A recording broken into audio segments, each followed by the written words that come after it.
Colonel സാഹിബിന്റെ കാലം തൊട്ട് തുടങ്ങിയതാ ഞാനിതിന്റെ മേൽനോട്ടം. ബോംബെയിൽ ഏതോ ഒരു അനന്തൻ നമ്പ്യാരി ഈ ബംഗ്ലാവ് എടുക്കാൻ പോകുന്നു എന്ന് അറിഞ്ഞപ്പോ ഞാൻ കരുതിയതാ തുണിമണികളൊക്കെ എടുത്ത് ഞാൻ ഇവിടുന്ന് പോകേണ്ടി വരും. ഓപ്പണായിട്ട് പറഞ്ഞ സാഹിബ് ഇവിടെ തന്നെ നിന്നോളം പറഞ്ഞപ്പോഴാ മനസ്സ് സമാധാനമായത്. അല്ല ഇനിയിപ്പോ കുറച്ച് ദിവസം കൂടി ഇവിടെ ഉണ്ടാവുമോ? എത്രയും പെട്ടെന്ന് ചികിത്സയ്ക്കായിട്ട് അമേരിക്കയിലേക്ക് കൊണ്ടുപോകണം. അവിടെയാകുമ്പോൾ ബെറ്റർ ട്രീറ്റ്മെന്റ് കിട്ടുമെന്നാ ഡോക്ടർമാര് പറയുന്നത്. അതിന്റെ ഏർപ്പാടൊക്കെ ഞാൻ ചെയ്തു കഴിഞ്ഞു. പക്ഷെ നമ്പ്യാർ സാർ സമ്മതിക്കണ്ടേ? പോകുന്നതിന് മുമ്പ് ബംഗ്ലാവിലേക്ക് വരണമെന്നൊരു ഒറ്റ വാശിയാ. എങ്കിൽ പിന്നെ ആകട്ടെ എന്ന് ഞാനും കരുതി.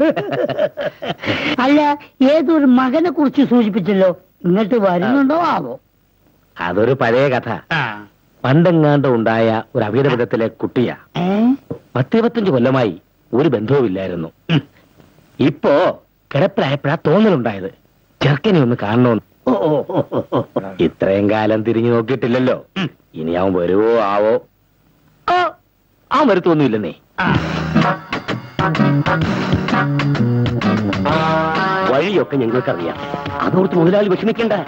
അവന് ജീവനോടെ വേണോ അതോ ശവമായിട്ട് വേണോ? അതോ ജീവശവമായിട്ട് വേണോ? എടാ, ശവമേ ജീവനോടെ വേണം. ഒന്നിട്ടെന്തിനാ കെട്ടിയൊരുക്കി ഷോക്കേസ് വെക്കാനോ? അവനെ കൂട്ടിക്കൊണ്ടുവരാൻ കൈമൾ റെയിൽവേ സ്റ്റേഷനിൽ പോയിട്ടുണ്ട്.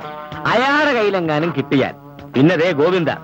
അതുകൊണ്ട് ഇരു ചെവി അറിയാതെ അവനെ പൊക്കണം, ഇവിടെ കൊണ്ടുവരണം. അതവനെ കണ്ടാൽ അറിയണ്ടേ?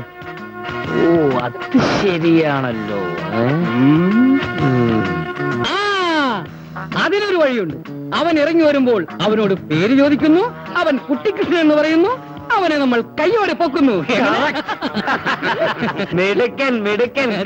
കൈകോട് വെച്ച് കീറിഞ്ഞ് മണ്ടത്തരം പറയാനാ കഴുത. അതാണ് മുതലാളി. വഴിയൊക്കെ ഞാൻ പറഞ്ഞുതരാം. അവന്റെ പേരെഴുതിയൊരു ബോർഡും പിടിച്ച് ചുമ്മാ അങ്ങ് നിന്നാ മതി. അവൻ താനെ വന്ന് വീണോളൂ. ഏറ്റു മുതലാളി, ഏക്കണം. അതിനാ കാശും മുടക്കി നിന്നെയൊക്കെ ബോംബെന്ന് കെട്ടിയെടുത്തിരിക്കുന്നത്. വണ്ടി വരാൻ സമയമായി. ഹറിയപ്പ്. കമോൺ.